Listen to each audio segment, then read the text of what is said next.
Hey Hunters, HaloZoo here with a special video announcing 4 D&D projects I've been working on.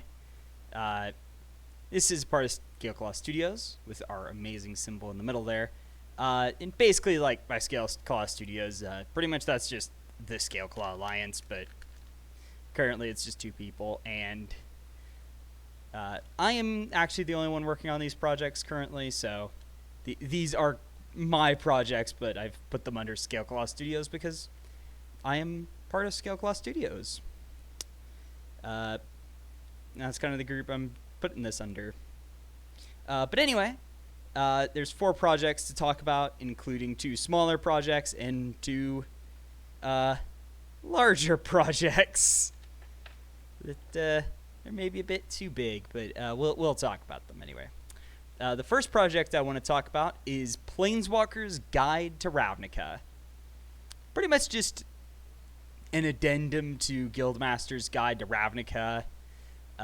Basically, I thought, they didn't really sell the 10 guilds concept to me with that book, and so pretty much there's just 8 new class archetypes, and the 2 existing archetypes get some modifications, mostly just because there's stuff I added that they get access to, and there's also some modifications I'm making to 1 which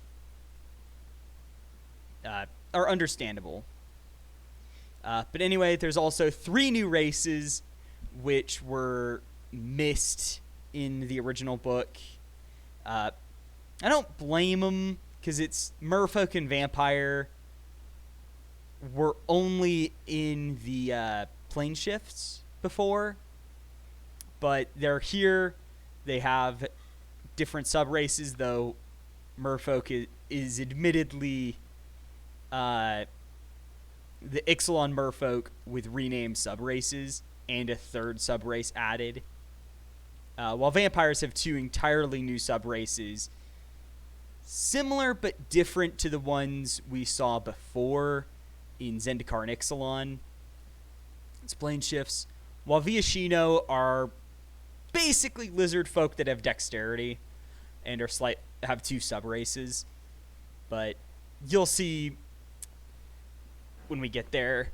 Also slightly modifies a few of the other races, specifically Loxodon and Goblins, for a reason that will become more apparent with the next project, but put simply, the main modification is these 2 races don't technically use sub-races, but they actually do use sub-races.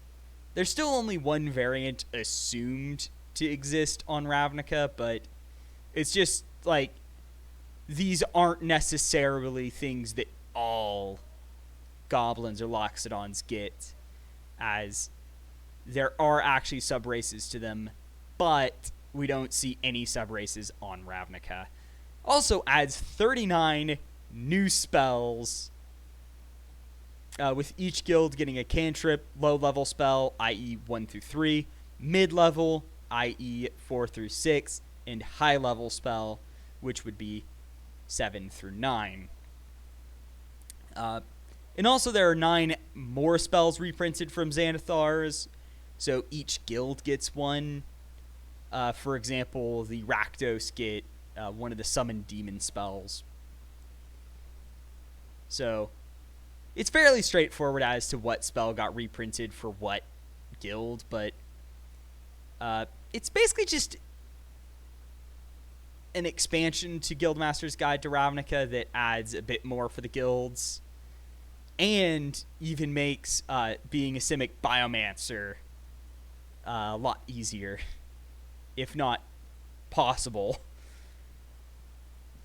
in the first place. So it should be interesting to see. But the next project is a little more unique as far as Homebrew is concerned, and it's more of its own thing, not just an addition. But that is Cons/Dragons Guide to Tarkir. So, quick note, this is technically 2 books. Khan's Guide to Tarkir and Dragon's Guide to Tarkir. The only difference between the two is basically the sort of quips and comments made by various characters talking about the lore and world of stuff, like how in Xanathar's Guide to Everything you would see comments from Xanathar all over the place, or how Volo's Guide to Monsters had a lot of comments from Volo. That's the only difference between the two, and it's pretty much between the two books. It's really just a difference of, oh, well, the Khans are talking about certain subclasses, the various stuff in Khan's Guide, while Dragon's Guide has the Dragon Lords talking about them. And it does also give some more context on each thing as it relates to the different timelines. And basically it's just my way of saying, you know what, I'm going to embrace the multi-timeline stuff by having two alternate versions of this book that exist. But there's also 15 new class archetypes. However, keep in mind, 5 of them are cleric domains. Also, there is a minor rework to Dragon Sorcerer, which should come as no surprise that Dragon Sorcerer gets some modifications in this book. But anyway, that's a whole different thing. There's also 9 races included for Tarkir. Some of them new, some of them existing races brought back. But there's also a total of 18 sub-race options suggested available. Technically 19 if you can include normal human, but I personally don't count them. I don't like normal human. Variant human all the way. But anyway, and that also does include a Loxodon and Goblin option that is different to what Ravnica has, which is why they're modified. But there's also stuff like the Einok. Orcs have 3 sub-races now, though I think they're all different from the base Orc. The base Orc is its own sub-race, basically. Also, there are 44 new spells. Some did end up being reprints from Planeswalker's Guide to Ravnica, though the story behind that is essentially one of the spells I made for the Gruul. I decided, you know, it would be funny if I gave the Gruul a spell that was, like, you just hit something, and then I realized I've made Savage Punch as a spell, which then inevitably meant I had to reprint it here. But anyway, there's also 10 new backgrounds, 2 for each clan, though there is one linked more towards the Khan's timeline and one linked more towards the Dragon's timeline. But all 10 exist in both timelines. It's just there's one that makes a little more sense in one timeline than the other. There's also various new monsters, including 26 dragons, though, and that is basically like 5 for each dragon type, as there are, and there's actually going to be, it's not so much like young and wormlings, but there's going to actually be 2, they're sort of like weaker variants, like newborns, which are essentially the equivalent of wormlings. They've just come out of a dragon storm and aren't that good yet and haven't really mastered their abilities, while the older ones have mastered their abilities more. So it's not so much that they change in size, it's just that they change in their ability to use what they know. There's also going to be rules for playing the 3 different time settings as well as some of the others, but pretty much you can play Khan's timeline, you can play Dragon's timeline, or you can play in the past. There will be stuff available for all. And there's also going to be 24 legendary humanoids, which will include... the current list does actually include characters like both Narset and Tygom are actually going to have variants in both timelines. There's also going to be 10 legendary dragons, which will actually be the past forms of the Dragon Lords as well as the modern elder forms of the Dragon Lords. So that should be interesting to see. But next up is perhaps the most absurd project of them all, D&D 5.5. Basically, I have issues with the way 5e is. 5.5 is my answer to those issues. It's pretty much an entire rework 5e that basically just gives you archetypes at first level, feats baseline, as well as classes being reworked and rebalanced. Like fighters no longer get 4 attacks. They only get 2 attacks. But instead there's going to be heavy reworks in how they do stuff. Like, as an example, extra fighting style is now baseline, which is something I really like the idea of. It's like, you know what? This is baseline now. Also, fighting styles and pact boons are actually getting an expansion to them, meaning that they actually give you more than just one feature. So you will actually get progressively more stuff for them. There's also 12 new classes. One of the 12 is the Artificer, but it is heavily reworked, meaning it's basically a different class. It's not the Artificer we saw in Eberron and Tasha's. It is an entirely different beast. And there's also a ton of new archetypes. I don't know the exact numbers, but there's going to be a bunch of them.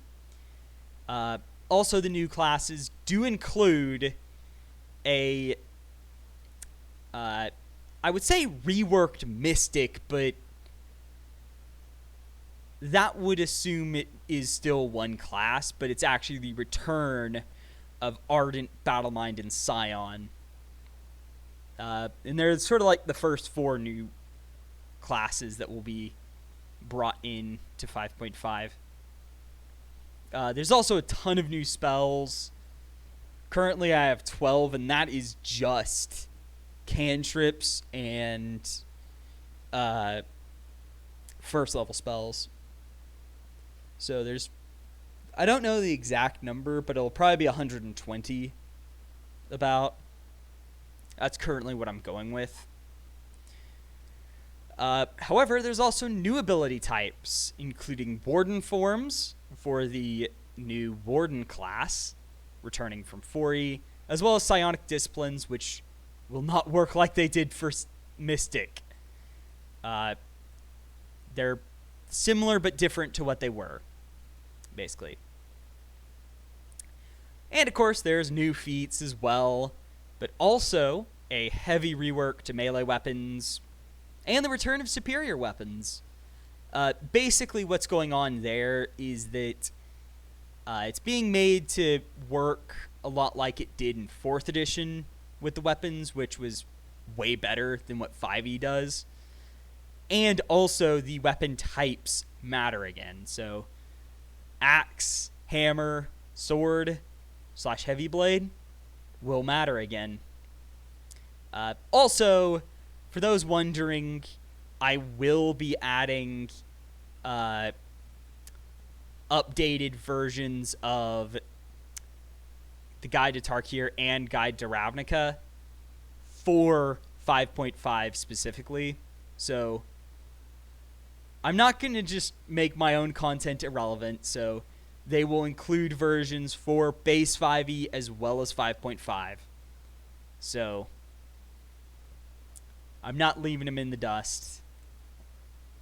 But that's the basis of 5.5. And last but not least, we have D&D Infinite. This is my sort of expansion to 4E D&D, which I also enjoy and like. I haven't gotten to play it. I have DM'd it, though. And I think it's cool as its own thing. But anyway, it's more of an expansion to 4E with some alterations. There's a ranged weapon revamp. Basically bringing the ranged weapons in line with what 5th edition did, which is the one thing I like how it did better. I like having the light crossbow and short bow be simple, and the heavy crossbow and longbow being martial / military. There's also the inclusion of the proficiency bonus, which doesn't work exactly the same as 5e, but that's partially due to the way 4e works, so what can I say? And also, add half your level to everything. No more ridiculous number bloating. Also, there's a revamp to dual wielding, which is pretty much just, hey, there's a minor action attack you get if you're dual wielding. But classes that specialize in it will still be better, because will still be stuff like dual strike and stuff like that. Also, there are 6 entirely new classes, including a martial controller, a psionic striker with power points, a psionic defender with full disciplines, as well as 3 new shadow classes, a leader, defender, and controller. So that should include some new interesting classes. There's also 12 new subclasses, which I will straight up say this. There is a ranged cleric that uses domains. That is one of the subclasses. Domains are not exclusive to melee clerics anymore. There's also a invoker subclass that uses them too. So there's a controller. There's not a defender. I decided against that. I'm not that crazy. I'm not adding a new paladin subclass. They already have 2. They don't need another one. There's also going to be new build options, powers, and feats for existing classes and subclasses. And there are going to be reworks to several subclasses, especially ones from Fallen Lands and Forgotten Kingdoms. And I will also say this now.